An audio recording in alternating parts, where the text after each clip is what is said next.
storytelling was a way of life.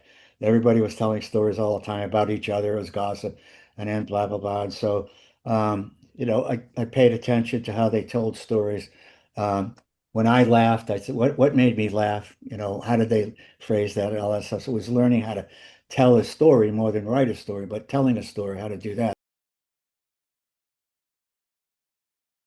I moved to the South, um, to Arkansas, and I felt like I had already lived there because my favorite literature was Southern literature. I felt like, yeah, I've been here, Faulkner. I got Eudora Welty and Flannery O'Connor, and like these are the people I read. So yeah.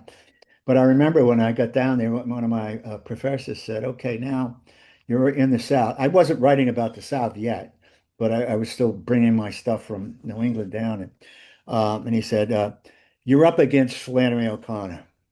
You're up against Faulkner, so you got to be good. This isn't like, oh, okay. And so I just grew to respect those writers even more than I had. And So it was like the Southern storytelling. And I learned the difference between the English that I grew up with in New England and the English of the South.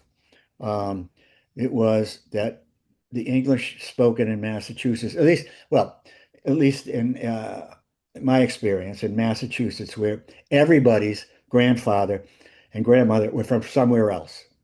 They were from Ireland, they were from Germany, they were from Norway, they were from Canada, blah, blah, blah. So it was always a second language. English was a second language to the older generation and sometimes to the parents. And So English was the language of commerce. How do I buy my meat? How do I get my milk delivered? How do I get to the bank? And it was, and when they told stories, they went back, they reverted to the language that they had. It was French, or the Irish didn't go back, telling stories that way. So, and then you go to the South where English had been the language forever, right? Since that people started coming over. So they were interested in, it wasn't at commerce they were interested in stories. Um, and every person uh, was looked at as a narrative.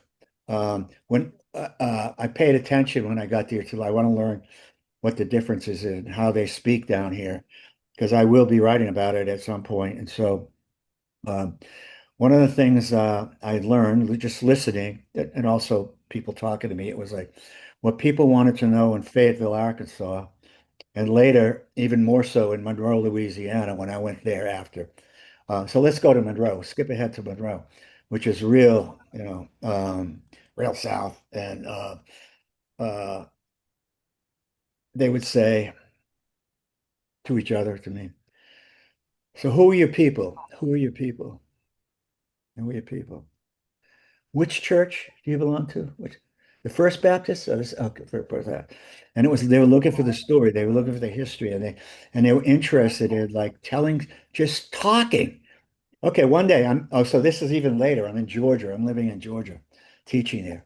And I had all these students come over to the house, to like meet them and greet them, set up a little social. I was going to start a writing group, which I did outside of class. So they were all there that night. And no, it wasn't at my house. It was Eve's house. The writing thing, the group would be at my house. But the first night we met there, we were all talking. And then it was like, I look at my watch and I go, "Oh, we got to go. Thanks for everything. Eve, Ray, like the meal, blah, blah, blah." I was with my wife and we left. Next day, what? It's Eve. She said, "What's wrong? What happened?" I said, "What are you talking about? I told you I was leaving." She said, "That's not how you leave. Leaving is three steps. First you announce it, then you go talk to everybody, then you go to the door and say it again. That's how you leave a party." So, okay, so I was learning slowly, and so it was a different use of language. Really, everybody's a story here, and everybody's interesting, and everybody's got a secret, and so that was it.